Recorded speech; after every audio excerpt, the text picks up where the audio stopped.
Okay, Okay, you good? great. And then, let's see, let me get to my agenda. I'm sorry.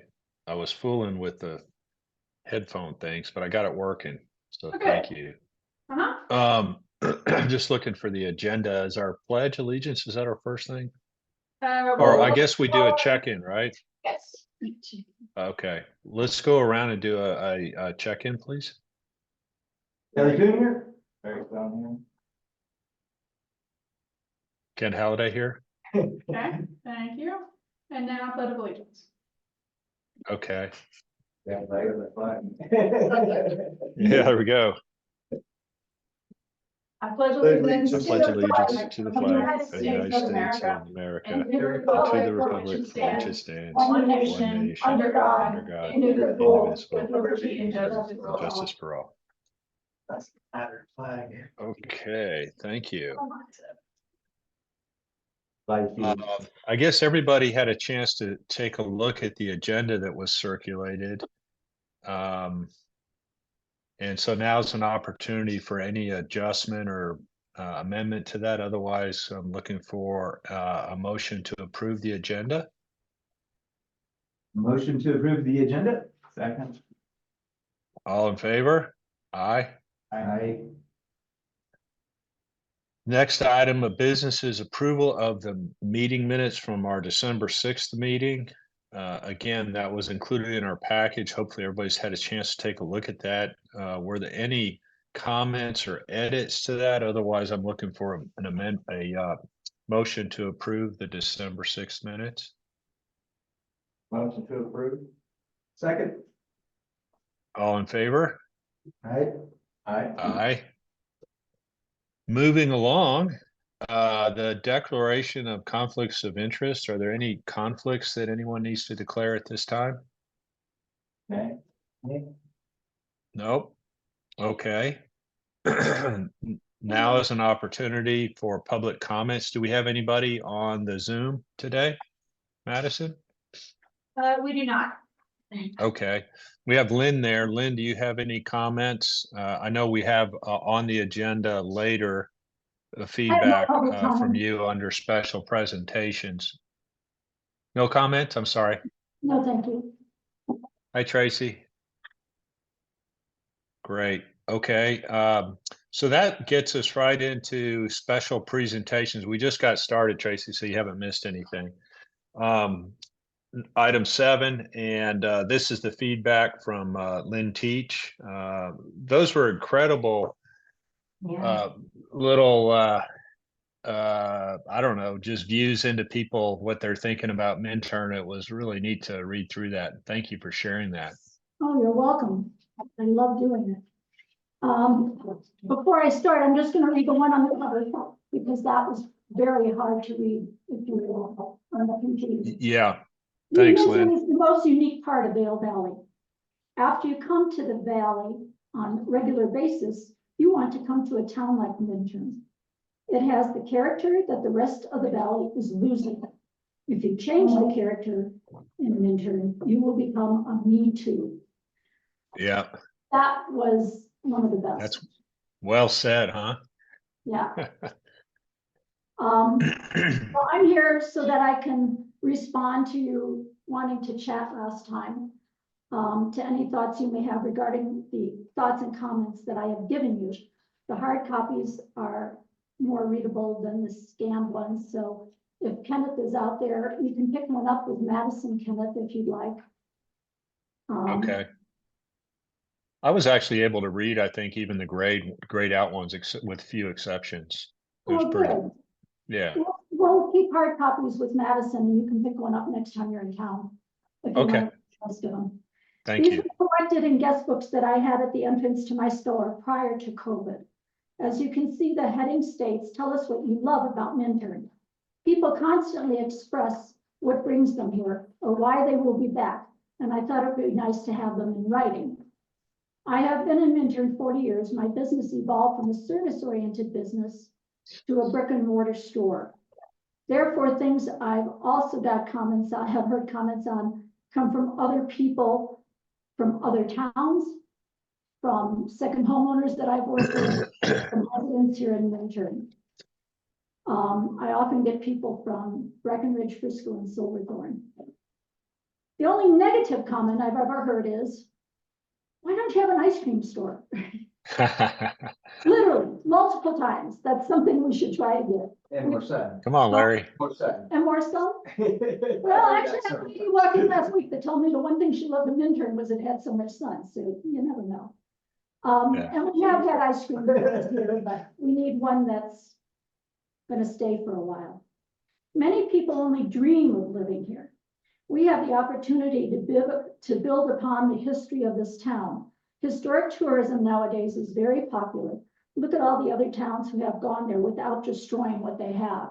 Idaho Springs, Leadville, Salida are some of the ones that are closest to us that we can all visit. We can do it also. How do people find us?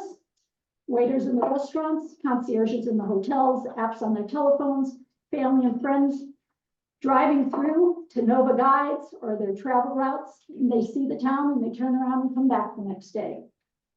So as you can see, they all love Minturn. And I hope you all had a chance to read the comments, and there's some others. There was one written in Spanish that we had to tear up and throw away because I had an employee who read it and said, you don't want this in the book. It was some children who put it in there. So Thanks anyhow, for doing that. It's a nice collection. Ken, what were you thinking of asking the last meeting or discussing? Well, first of all, just welcome Kenneth. I see he just joined us. We're just going through, Kenneth. I don't know if you've been on or if you just joined, but we're going through the notes from Lynn Teach that she collected over the years prior to COVID in her store about what people admire and love about Minturn. And so we were just talking about that. I'm not sure there's anything specific, Lynn, that we had in mind. I think it's just more context for our work. I love the fact that you've got this. It's kind of, to me, is a part of the history of the town. And somehow you need to memorialize it. You know, I know there's been books and stuff, but I don't know. I don't know what we do with it, but I mean, it's a treasure, I think. Well, I wanted to present it in the original handwriting because I didn't want people to think it was anything I Yeah. fabricated. And it was over a number of years. It wasn't all within a certain period of time. I just kept a book there, and as people would go in and out, I had the book with that heading on it, and people just stopped. Sometimes they Yeah. even stop and read it, you know. They Yeah. had fun with it. I've also met. I don't, did anybody else have any specific things they wanted to discuss about it? Other commissioners? Comments Well, or Madison? as a person that takes care of a lot of rentals in town, I'm always curious why people move here. You know, when it's maybe not the easiest place to move to, and just all of them try to seek this town out for just our outdoors and quirkiness and just all of them just have to say there's just a little bit different of a vibe here than the rest of the valley. I have a couple that rents And probably one of the units you. but it's just always interesting that they're always seeking us out if they've been in the valley a few years. And you know, the first newcomers probably don't know we exist. Most of the people in Vail don't know we exist, but if you've been here for a few years, they would rather live here than sunnier Avon and Edwards. One of them that I believe rents one of the units Tom Kelly has, is a PT. And she said they moved here because it felt like hometown. And I thought that was a great compliment. Yeah, and a lot of the rentals aren't always in the greatest shape and because they're old and, but they would rather have that than, a 20-year-old brand new construction that, all the trim is just Home Depot and, every hollow corridors and just, it's just cookie cutter architecture. So I always make it a point to ask them if I've got a little time with them, and or when I'm visiting, as in Idaho Springs over the last couple weeks, Copper Mountain and Steamboat. And just everywhere I go, when they find out where I live, they know about it and they're excited. Even Boulder, talked to a guy from Boulder and he just got all excited when I told him I was in Minturn. And so makes you feel good. I had a lady walk in last week and she's been in once before. She is a long time, decades ago, relative of Robert Minturn. And that Oh, was, wow. yeah, she's like a Huh. great granddaughter. But she always stops cats for a while. It's wonderful to have that connection. You know, one thing that I thought about, Madison, was just whether or not there's a repository of this kind of stuff. Who's the keeper of the history of Minturn? Does the town have anything like that? Any files or, you know, because we should save this somewhere. So we don't have anybody, I think, officially designated, but if you've been in town hall within the last few months, you'll have noticed that Cindy, Krieger, Economic Development Coordinator, she's done a lot of work in putting together all of the different historic photos that are now along the hallway and coming up the stairs to town hall. Right, they're great. So we certainly keep a hold of it, just if you get it to one of us, myself, Michelle, Cindy, somebody, I guess preferably me, since you are on the commission and I'm kind of in charge of all of y'all, then we can certainly maintain that, yes. Well, maybe you guys could take, you know, you have a copy of it, and if there's anything in there that, like the one that that Lynn read or something, maybe we frame a couple of them, some of those comments. I don't know. It just tells the story beyond pictures. So it's just something for y'all to think about. I'm not asking for anything. I'm just suggesting. We did that at Pearl a lot. We included little stories to go with photos. It was pretty, a lot of people found that very interesting. But as long as we keep a copy somewhere, because it's great stuff. Anything else? Does anybody have any other comments or discussion items on this? Thank you again, Lynn. Oh, Tracy, go ahead. Yeah, I couldn't sleep last night, so I read all of this at like 2 a.m. Often someone wrote, "Thanks for letting us shop after hours." That's so nice of you. Shows you really love what you do. I do. So that was I sweet. I know. have it, so it's wonderful when Yeah. people come in. That's another compliment that they often tell, not just me, but they'll say, what we love about Minturn are the shops literally take care of you and talk to you, which they don't get when they go into the big city. You know, people just handle them. And a lot of people on the streets, you can always tell someone that new or not from around here, because you say hi and they just walk by and don't say anything back. I'm like, oh, they're staying at the Minturn Inn probably from New York. Well, I thank think you. we should not let anyone see it because I don't need any more people trying to move here. That's funny. There is that angle. No. We have a bunch of people coming. Kenneth, did you want to make any comments? Yeah, I was just gonna, thanks again, Lynn, for pulling that all together. And I think it certainly paints a vibrant picture of why people visit the town. And I think to that point, we do need more people living here. Tracy, I would have to contest, because economic viability, I think, is the heart and breadth of Minturn. And I'm really excited for the opportunity for these stories to grow as businesses are attracted to operate here. So thanks, Lynn, for being a standard bearer. Yeah. Welcome. It looks like. Larry, did you have anything else, or anybody else have anything else? It will be, Okay. around March. I'm really excited. Her name is Tierney. And she came into the store one day and we chatted, and they're having to replace boilers or furnaces or something and stuff like that. So she said they probably wouldn't be in production until March sometime. Any interest in being a historic site or? That wasn't even brought up. I didn't think they were going to be doing any major changes, and doesn't that trigger it? It does. Yeah. But it is one of our oldest buildings in town. This is not on the agenda. So Okay, if y'all yeah. could have this discussion after the meeting, that would be Yeah. appreciated. Thank you. Yeah. Okay. So that takes us through the special presentation. The other big item we had was under business items, and it's the ordinance. And Madison, perhaps you can walk us through that. We've all had a chance to take a look at it and read it.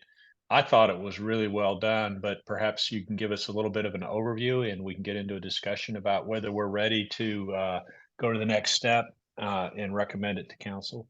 Of course. So as y'all know, actually, Kelly, I don't think you were at last meeting. So here's a kind of an introduction.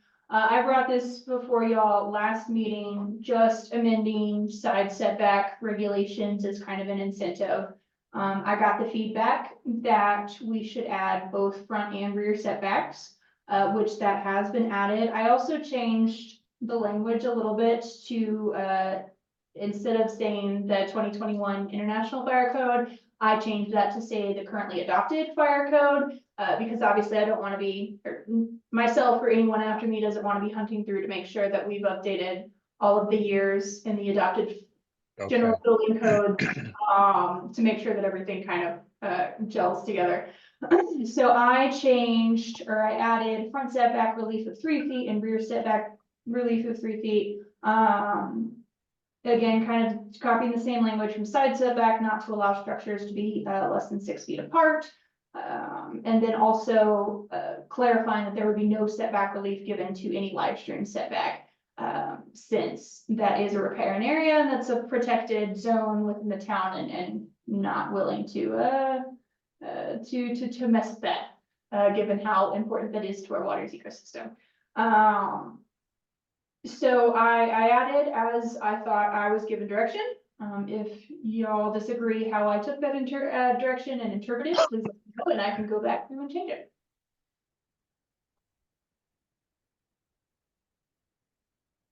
So is there any discussion? We got into this a lot, Kelly, last meeting, including I don't know if you touched on it, Madison, the height restriction, and we decided not to take on any kind of variance for height, building height.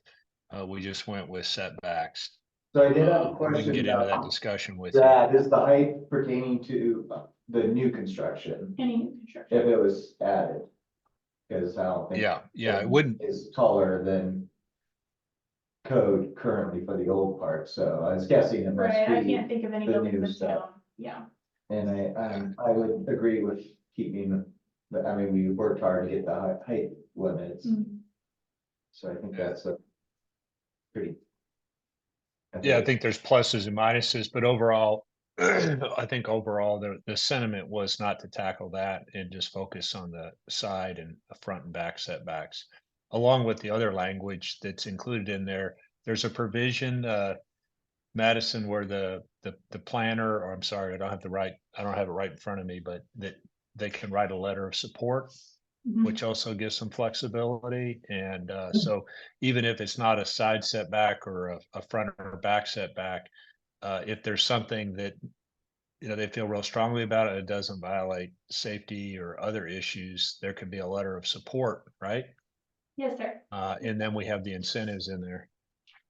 Who does that letter go Um, What is the purpose of? I would assume it goes to, it's part of the package, right, for the approval, if they go for well, Madison, you should answer that.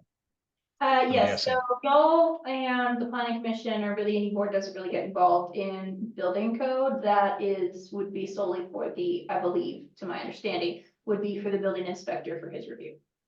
On whether or not he agrees Yeah. with the fact that this is not a safety related item and can be lessened to a degree. Or if he disagrees and says, no, this is a safety related item. Obviously, it's just a letter of support. It's not saying, yes, we're going to do this, or yes, we're going to allow you to do this. It's just maybe an encouragement to the building inspector to take a closer look at this to see whether or not it is an actual safety related thing, or just something that's been adopted maybe for energy purposes or stuff like that. And then it also, it has a nod to, the historic and incentive and tax credits and things like that.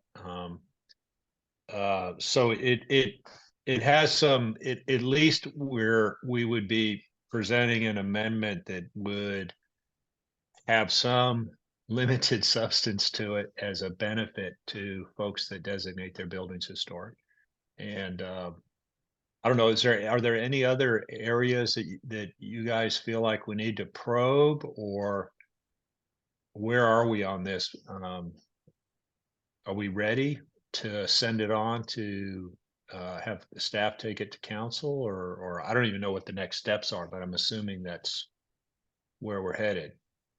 But Correct. the question is, are we there yet, or is there more discussion or anything you guys want to wrestle with today? Lynn, did you have a comment? I need public comment to be open first, please. Oh, okay. Can I open it in the middle of this discussion, or should I wait, Madison? You can open it now, that's fine. Okay, yeah, we'll open it up for public comment. Lynn, go ahead. You had your hand raised. I question whether it should be vetted a little bit more. Name Oh, and address, please. Lynn, I'm sorry, You're good. Lynn Teach, resident, 253 Pine Street. I question whether it should be vetted a little bit more, just because it's the first time we're going to be making a change to chapter 19 to make sure that it's done properly. It seems to closely follow the Manitou Springs one, which was the ones you like, but I would like a definition as to new construction and alterations, what that reflects. What does new construction mean on this? I assume it's an addition to the building, and somehow, the fire department, Madison explained, I question whether how that regulation works in a town as tight with as little ability to get out of town as we have. I don't know if any of you watched the last council meeting, but we're getting presentations from the county about having a fire way to get out of town if we have a fire, what the emergency route would be. And if you go that way and the fire's at I-70, you got to go that way. So I question whether 6 feet is a good idea. I like the front and back setbacks because there's always a street involved in this town. So like if you go backwards or forwards, there's like 30 or 40 feet behind you or 30 or 40 feet in front of you in case of a fire.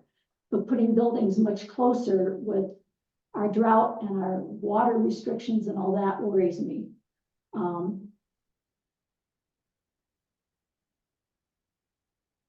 Perhaps, so just setbacks. The other thing I was wondering is if, in the Pueblo one in number 5, in their incentive area, it talks about when the application is coming in, having a public hearing, if that should be added, so that people where that would affect them closely, if it was a neighbor or something, could be notified to come into that. Aren't they already notified? Are they? Then, Well, in any new construction. I think they are, yeah. Which requires public notification. And if they've gotten this far, that they would be applying these incentives, they would theoretically be going for a certificate of appropriateness, which also, I believe, requires public notice. So they would be given notice that it might change the but setbacks. it's already. Okay. And just to clarify, we do have a definition in chapter 19 for alteration and construction. Yeah, I was reading that today. You mentioned it wasn't considered a variance, so is it then spot zoning or something? How does that? I work? couldn't hear that, Lynn. What was that You comment? mentioned that it wasn't a variance, that you didn't think it related to having a variance. So if it's one building being historical, is that spot zoning then that they get to have this permission to change setbacks? Well, the zoning on the property doesn't really change. It would still, if take your house, for example, it'd still be in the Old Town character area residential zone. It's just specific To dimensional historical, requirements within the historical preservation designation. so if that those changes. people say, yes, I'll do it, they get that. Correct. Okay, I wanted to clarify that. The other thing I was wondering is if you're going to do this to council, if it might not be good to give them, because like I pulled mine out and I was reading it today, my chapter 19, that I had given when you had given out when we did some meeting for HPC. If it might be good to have articles 5 and 6 put into the council packets if you present this to them, so they have it in front of them. That was it. Lynn, I'd like to go back and address something that you raised and ask a question, Madison, just for my own knowledge. The, the side setback variance, the way I'm looking at that is I'm picturing that you've got a historic building that historically was built very close, too close, to the, side property line. And you're gonna do a major renovation to it, so that triggers that you've gotta bring it into compliance, which would mean you'd have to move the building over. Is that correct, Madison? So what we're doing is we would be allowing them to do that modification with a side setback variance. That's the case I'm thinking of as opposed to new construction. That could certainly be the case, however, as the ordinance is written. It could be that somebody who has, say, a very small. Structure on their lot that really shouldn't be moved due to structural integrity reasons, or they just don't wanna move it, and it's been designated historic. And so that shrinks the allowed building envelope on the lot due to that structure being there, but they wanted to do an addition on the back or something like that. It could be used as an incentive for them to not get rid of that building so that they can go towards the front, Got it. instead they could go out towards the sides. Yeah. So while that certainly is, within the intent of the ordinance, the way it is currently written does allow new construction, new additions to historically designated properties to go out into setbacks. Yeah, but only if it's a historically designated property that you're Only if it's a modifying, historically correct? designated property, otherwise these incentives don't apply. Yeah. So, that's the distinction, I think, Lynn, that gets me comfortable is that it's a it's a historic designated property. And and you have this issue that they're not built with this space in mind. But anyway, I'm not necessarily, disagreeing with the comment at all, but I'm just saying that that's the thing that I had in my mind when we were talking about this and why it made sense to me. But do others have a thought about that? I'm Um, I do, if you don't mind. yeah, please. When I think about the buildings in town that might fall under that side setback scenario, I wonder about where Doug McCavity just purchased property next to Tim Simon's property. By business name, we could say, Evoke that business next to the yoga studio. Right, would that be?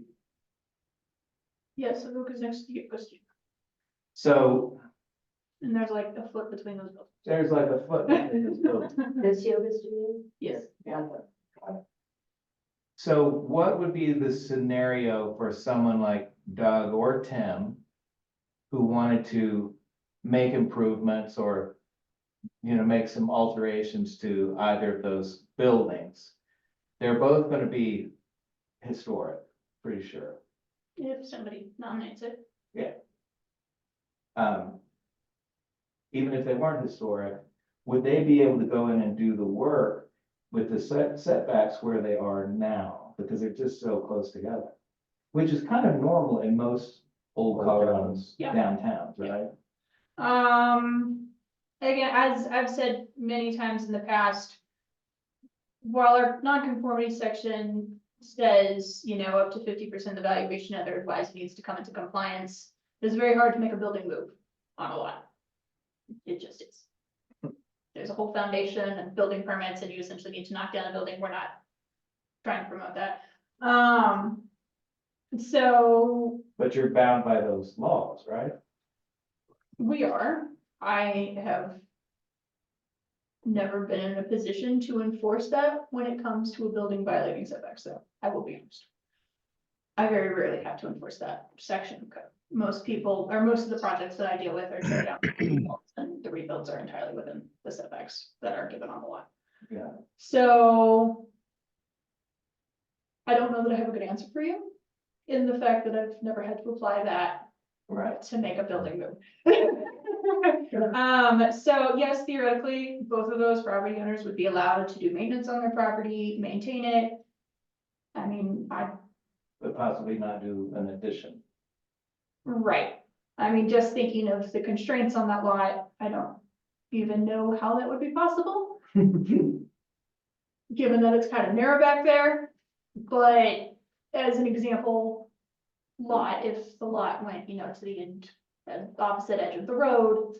They could probably do an addition back there, but they would have to still be, Right. at that point, they'd have to stay 6 feet apart. But let's take a Frank Sanders building. Yes, If you went to, if someone went to put a second floor on that. Okay. You're gonna exceed 50% of the value. right. That building doesn't have front setback, side setback on either side. So what would be, So it has been the historic interpretation of the nonconformity section that you can go up, but you cannot go out. So you cannot exacerbate the nonconformity. You can't go farther into the setback. Say he had 6 inches on either side, just for an example. You can't go farther out into the setback so that the Yeah. second floor kind of sits over top of the first floor. Yeah. we had something like that on the 200 block. Next to Joe. They were looking at it, making an addition, and they were already outside of the setback. So I'm understanding, you can go up, but you can't go up and out. That has been the historic interpretation. I believe that interpretation has changed over the years. So it could be that with the different attorneys, the interpretation could change. But that has, as I have known it to apply, there was a house on the 400 block that went up and not out. When they put an addition, or they applied for an addition. So. Yes, I am by no means an expert in this section. This is more Scott's realm and our attorney Mike Sawyer's realm. Actually, I think Richard's realm. He did a lot of work with Scott on this. But that is my understanding of that section, which I will preface could be wrong. And I just ask because the point behind this is incentives, right? That's what we're Yeah. looking for. So to have Yeah. a little more clarity and understanding, I think that this ordinance is fine and serves a good step towards, but maybe Lynn's right, if it's not, if we need to vet it a little bit more, I don't control public comment. but Did you close public comment, Ken? Actually, I didn't, I forgot. Sorry. Did you have another One comment? more Lynn? small suggestion. Okay, well, we're still open. Go ahead. When I was looking at definitions in chapter 19, I believe it talks about additions, but it does not say, have a definition for new. And if we're gonna use that, we should probably have one in there. Like, what would that relate, like Larry's saying, going up a floor, possible addition to the building. Just to clarify, because Yeah. I'll defer to Madison on that. I think she's I like capturing the comment. definitions, so when I read these things, I can go back and see what it's telling me. Yeah, Better thing about them is if it's ambiguous, and Right, there's, if you really want something set in stone, then the more you can articulate it, the better. Want to take a look at the ordinance real quick?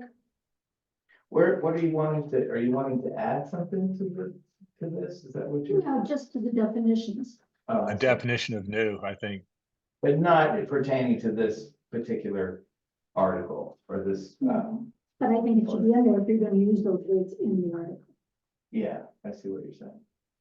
Well, if Thank it you, is, Ken, you can close public comment. if it is the new. Okay, that is- so closed. Thank you. So, If it is the new. Hey, Larry, oh, sorry, Madison, go ahead. If it is the new word that is throwing things off, then I believe it still makes sense. The clause still makes sense if I just remove that term. Just says for construction or alterations to an existing building. Mhm. That way, there's no new terms being added to the definition. I don't have to differentiate between new addition and addition. That in itself, I think, would be very confusing to people. So if that is a concern and I get the direction from the commission, I can certainly remove the word new. There we go. Yeah, that would make sense to me. I want to come back to where before we jumped into the Lynn's comment to Larry's question, and that is, do we? I think it's the same question Lynn was asking. Do we obviously have some revisions, so we're not quite ready yet. So I think we have to take a look at this one more time, is what I'm sensing, or at least have it circulated. But what other vetting can anybody imagine us doing on this? Or Madison, do you have any thoughts? Is there any other vetting that you think would be appropriate or helpful? Or does anybody else have any thoughts on that? I have a thought on it. I mean, I appreciate what Madison's expression of she's not sure on how things would be with something that already is not meeting the setback. So perhaps having some clarity for this incentive in this ordinance on that particular item might be beneficial. I'm wondering if, you know, if Scott were here and, you know, maybe he would have insight on it, if it's necessary or not. Otherwise, and I'm in favor of letting the rubber hit the road and moving on with it, but I don't want to, there's no need to rush it.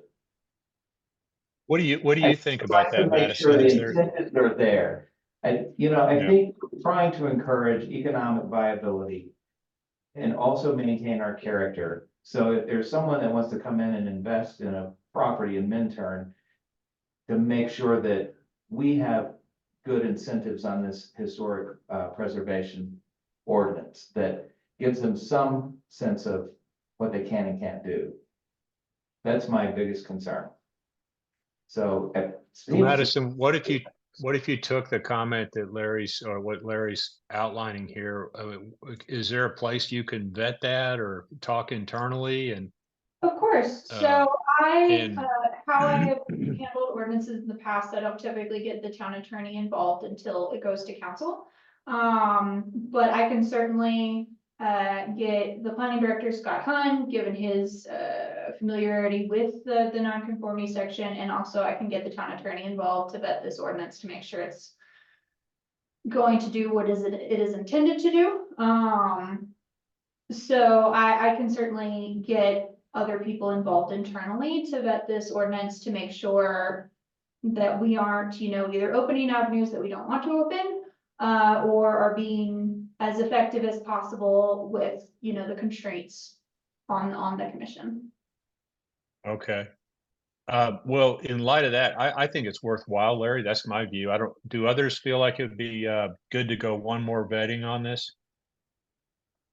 How would the, you said you don't normally involve, Mike. I mean, is he available? Is he expensive? Is that, you know, I'm sure he's expensive. I mean, is that, This is part of his job, is to Mhm. review ordinances. He would review it regardless. So if he reviews it now or he reviews it in 3 weeks, when it goes- well, if it goes to council based on whatever y'all's recommendation is, he Well, reviews it now. so he would reviews it review it later. anyway, I mean, yeah, okay. And I would say the town council's gonna be vetting it, and you have a whole board of people that will, you know, be familiar with all that needs to be involved. then why don't we just send it on and let them Duke it out. duke it out of what they want, because they're the ultimate decision makers anyway.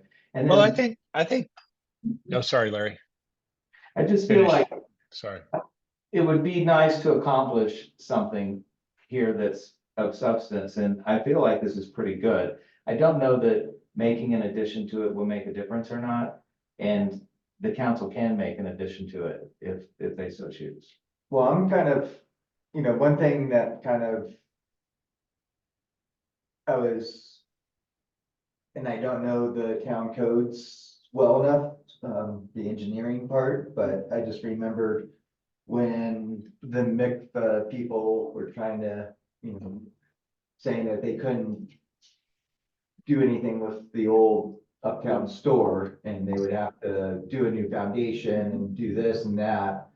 But if the building's gonna stand and last 50 years, it's, you know, it's been there 140 years, and as long as people do small little, you know, you could keep the building going without replacing the foundation and doing all the stuff that the architects were saying that they had to do. Building So- code requirements, you would have to. Yeah, so, Sure. but like in my mind, like, I wanna make it easy for them just to do some basic quick repairs, keep the building, cause that, keeping the building is more important to me, and if they do a new structure on the back, yes, that new addition should be built up to code with the, you know, proper foundations and all that, But not require the. but not requiring brand new 12-inch deep rafters in an old building, not, you know, cause that makes it impossible to, you know, impossibly expensive to repair the building. I think. We that makes sense. fixed your house up and I don't know what trouble, if you had troubles with the building inspector. On just maintaining that, but I just remember at the town meetings, the architects were like, oh, there's no way we can save this building, we have to rebuild it and make it look like the old one, and, but then when you do that, you lose all the character of the building. And the creaky floors is just something that, you know, the people visiting love. I think this ordinance covers that. So I'm just wondering if there's structural things like that, and I'm not, you know the codes or, Scott.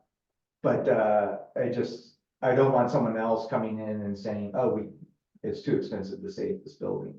And so I'm wondering if there's something in addition to just setbacks that can ease up on it without, you know, safety concerns, but, you know, we all know, it's like, I see mobile homes in this valley that get just as much snow and nothing's can't collapse. I don't see buildings collapsing every snowstorm here. And I knew the building codes are meant for, you know, to make it safer for us, but, they also increase the cost and make it sometimes unaffordable. So I'm wondering if, you know, the incentive to save these old buildings is because like, oh, I don't have to spend 200, you know, like all this money on redoing it to make it look the same. So I just don't know if there's incentives that still meet the criteria of safety. But, you know, I've been fixing stuff and I went to structural engineering courses, was scared to hell when I got in this profession about lawsuits. And then I started remodeling places up in Redcliffe with 2x4 construction that's lasted 140 years. And as long as it's maintained and heated, the building will last, you know. It's the lack of maintenance, the lack of heating it. And serious structural issues that people are afraid to address because they don't want the town coming on. So I just don't know if there's how to how to just say like, oh, maybe you get some flexibility if you save your old building, and we're not gonna be as strict on you bringing the old building up to code, but we want to encourage maintenance, and if there's something rotting, we want you to fix it without triggering a bunch of bad things. Because that's what I hear, is a lot of people will go behind the town's back, fix things because they don't want a Pandora's box and it costing them too much, if that makes sense.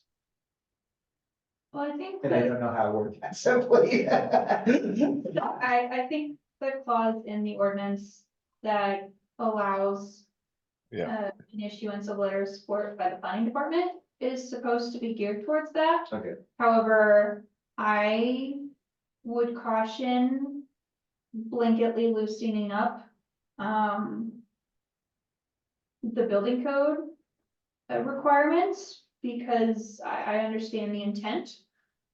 But someone could take that and run with it, so that it is no longer safe. So with the issuance of letter of support for waiver or amendment of building code requirements not affecting the safety of the building, that is a letter of support. The building inspector will not necessarily have to abide by it, but that's something for him to take into account. So that the town is not necessarily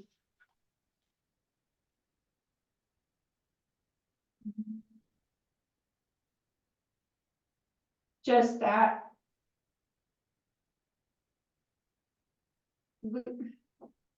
Lessening building requirements is a big deal.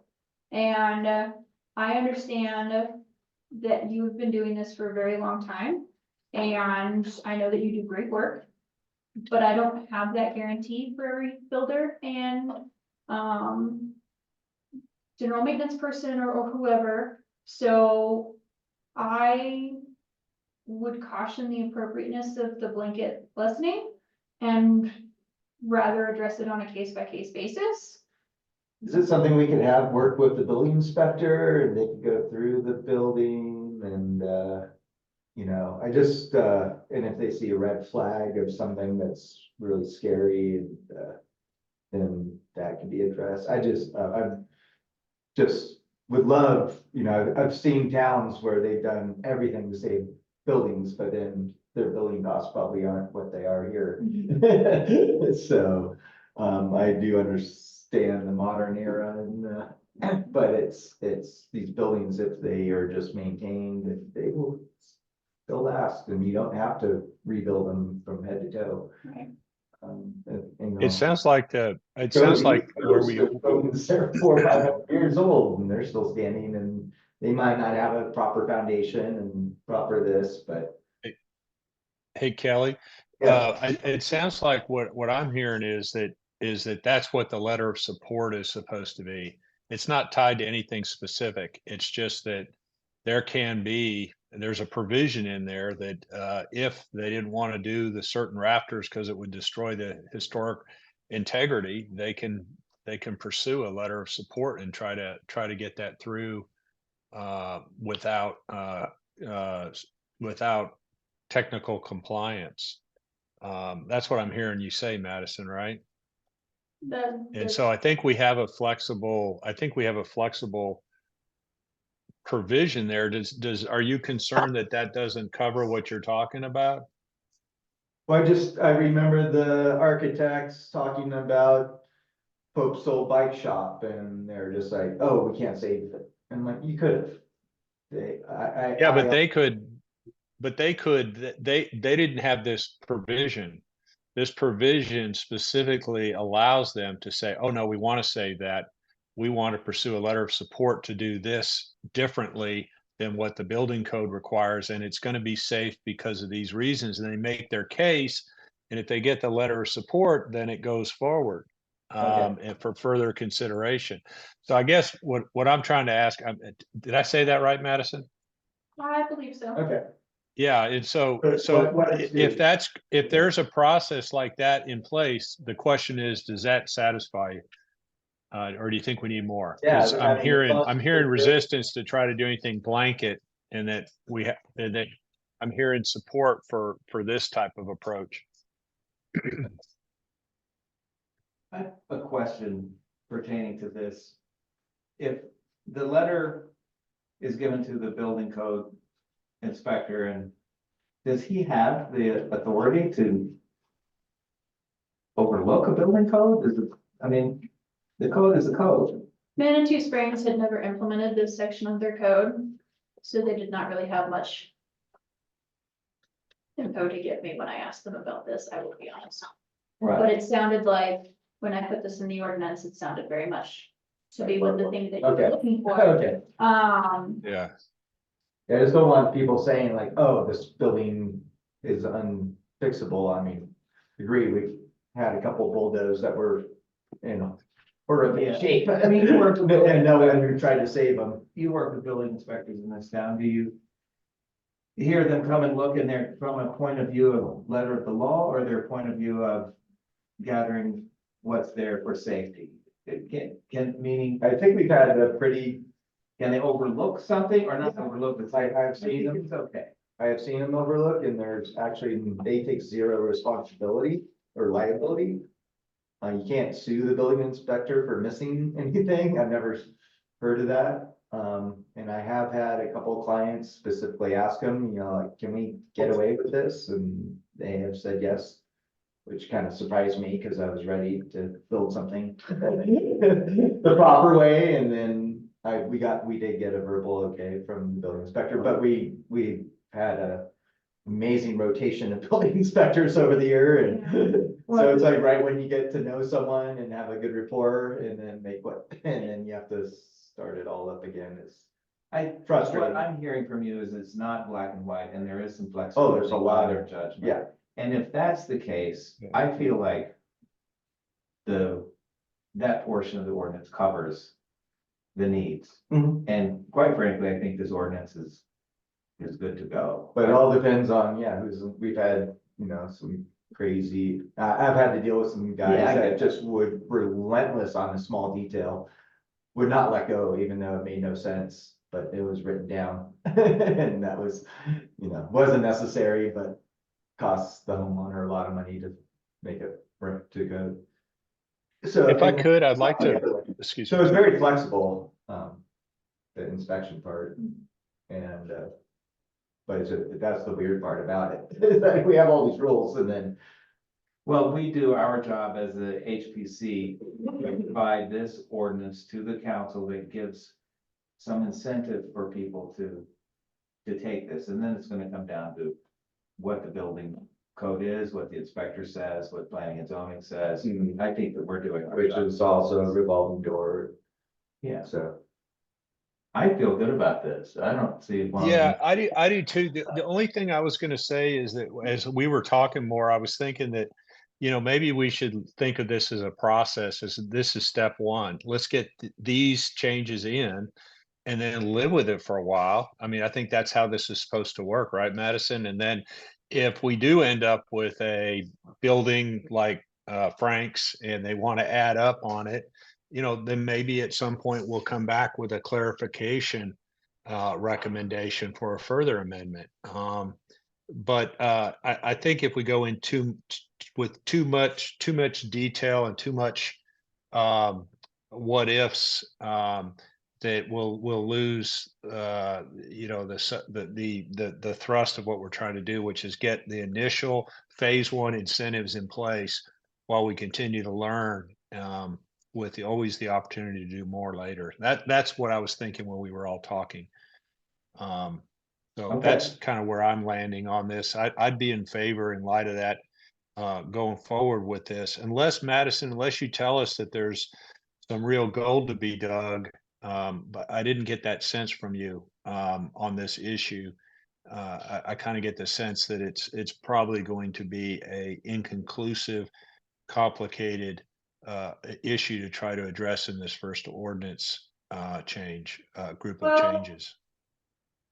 Just because it is a complicated issue doesn't mean that it shouldn't be addressed. The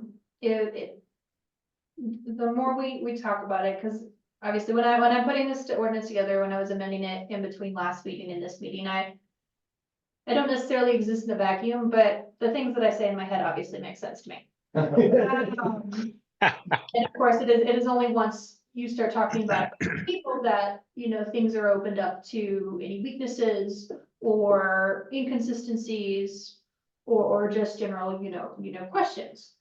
So, if y'all would like to make a recommendation tonight, that is perfectly fine. Obviously I have no control over, the motions y'all make and stuff like that. But if you also would like more concrete answers from the town planner, town attorney, and even the building inspector to how this could potentially work, given that Manitou Springs didn't have a really great answer for me when I asked them about this section, and it could be that the building inspector won't have an answer for me, because it could be that he's never had to deal with a clause like this before. I don't know how many jurisdictions that they work with that have historic preservation policies in place. So if there are outstanding questions, I do think, since unfortunately y'all don't have as big an audience as council does, but that can also be good if there are questions that we want to get out of the way before it goes to live television, given that all council meetings are broadcast. Not to say that, this is all recorded and put online. People can certainly watch y'all's meetings, and this is still a public meeting. But if there are any outstanding questions, sometimes it is better to get it out of the way first before taking it to a larger audience, if that makes sense. Could I make a suggestion based off of what Madison? Yeah, go ahead, Larry, please. I would like the idea of making a motion to moving this forward. But with the caveat that when Madison mentioned having the building inspector look at it, have Scott look at it, and to, possibly bring up something like what we had talked about with the going up as opposed to out. Yeah, Just to have them discuss a little bit, and if they feel like it needs to be modified, then then it would come back to us to review, or do we just let them go on with it? I think it would have to come back to us if they think it needs more vetting, right? If I there are would say. substantial changes recommended to the ordinance, I would certainly feel more comfortable with that, having the final ordinance, having y'all's final approval rather than, you making a recommendation on an ordinance and then it goes to council, and it's totally changed. Y'all are just like, whoa, what happened? Yeah. But if they say, no, that we think that this is fairly good, maybe we change a word here or two. Yeah. Y'all can certainly. So why don't we, Make a recommendation. what if we, to the council. if I might just build, I think just saying, in other different words, what Larry's saying, is a motion to approve this, subject to a directive that, Madison, vet this a little further with the attorney and some building inspectors and, And and Scott, that if it's minor, if there's minor feedback, then we just pursue it. If there's substantive feedback, then it comes back to us for rediscussion. Now I'm all in favor for keeping the thing simple as possible. yeah. Yeah, Yeah, I think we're trying to find that deal where we don't lose momentum, we don't bite off too much, but I think this might be a good way to finesse that and keep our momentum. And yeah, we keep our momentum, and also in the, face of time, spring's gonna roll around soon, so our meetings are, months apart. So I'd like to see this moving. Right. Yeah, and I like to see yeah, it. I agree. Construction. Is season. everybody okay with that approach? I am. Yeah, I'm good. Tracy? Yeah, Tracy? oh, yeah, Yeah, and Kenneth, is Kenneth still with us? He is not now. Okay. he's up there, but Oh, he's not, there he okay. is, Well, did, oh. Yeah, they can. did you want to restate that motion and then we can, Madison? The motion, so I I guess, have a was to motion. approve this subject to some further vetting. So I have a motion to approve Yep. this, with the caveat that this be vetted. Or let me restate that because that would reword it anyways. I have a motion to forward a recommendation to council of this ordinance. With the caveat that this ordinance be vetted by the building inspector, the planning director, and the town attorney. And if there are substantive comments on this ordinance, requiring substantive changes, that this would come back to the, Historic Preservation Commission. I like that, rather than Okay, be thought in the. looking for somebody to make that motion. So I'll make that moved. motion. Anybody? I'll second. Okay, and second? All in favor? Aye. Aye. Okay, motion carries. Great. That was a great discussion. I think we got to a good place on that. The next, we just have a few other, yeah. We have a few other items that we can run through. Are there any discussion direction items? I believe there's none. We do not know. Staff reports. I did not I don't think include there's anything anything. beyond the special I did not include anything in the packet. Okay. However, I do have an update for y'all if you would like. please.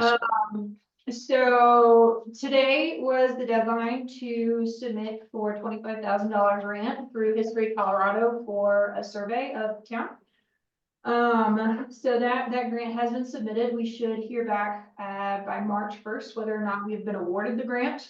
We have allocated $1,600 in grant funds to match. And as well as, in-kind match for, staff time to help manage and do research and stuff like that for the grant. So I just wanted to give y'all that update that has been applied for, and fingers crossed, we will get the $25,000. I do not believe that the $25,000 is likely to be enough to survey the whole town. But hopefully it should do a decent chunk, and potentially next grant cycle, we can apply for more money to survey the rest of the town. That's awesome. Yeah, no, and if we don't have enough funds, maybe we do the area that has the highest density of historic structures, like the downtown area. Yes, I did within the grant, Yeah. I did point out that we would likely prioritize the Old Town Character area, which is Yeah. the 100 block to the 700 block. Right. So that hopefully think if that we would have make funds sense. left over, we can move further south, or up Taylor Avenue. But as of right now, that is where the priority, area will lie. Great. Which we- Okay, thank you for that report. Going to the next item, the commission comments. Are there any, this is where we have a chance to talk about any particular comments anybody wants to make? All right. Any future agenda items? We did have the historic plaques. And you said Kenneth's not on because that was one of the things he took on from our last meeting. And he volunteered you too, Kelly. Yes, Did you guys actually have any discussion? Is there any update on that? Or, I'm No, sorry, we- that's a future agenda item. I'm sorry, I'm getting off track. This is a future agenda item. Thank you. And so we really don't need to discuss it today, but just know that at our next meeting, we're gonna hit the historic plaques again. And I think Kelly, just for did you talk with Kenneth? No, it was a little hectic over the holidays.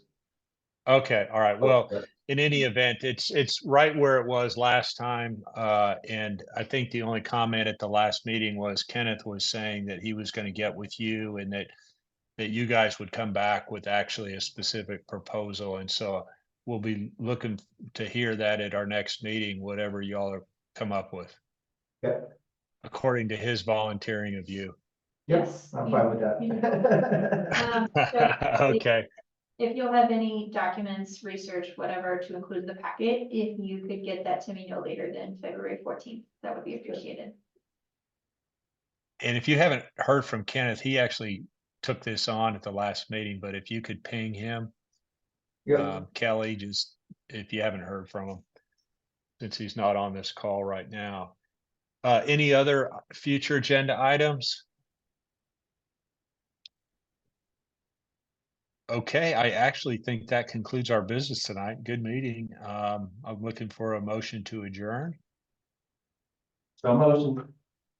Second. All in favor? Aye. Okay. Okay, well, we're adjourned. Good to see you guys. I heard we got a lot of snow